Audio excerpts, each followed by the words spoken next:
Using a laptop sitting in a recliner seemed to be far from ideal.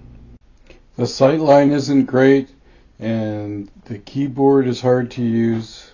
One can avoid eye strain by mounting the monitor farther away.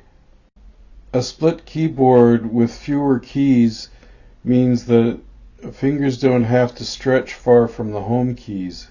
The smaller keyboard can keep full functionality by using layers.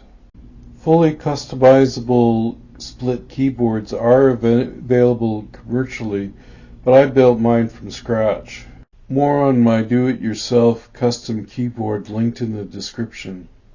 A little budget-friendly mini PC can be mounted on the same stand as the monitors. This mini PC came with hardware to mount the mini PC on a Visa plate. USB hubs could be used to bring USB connections within reach. This mini PC conveniently provides 2 HDMI outputs for the monitors. Check the description.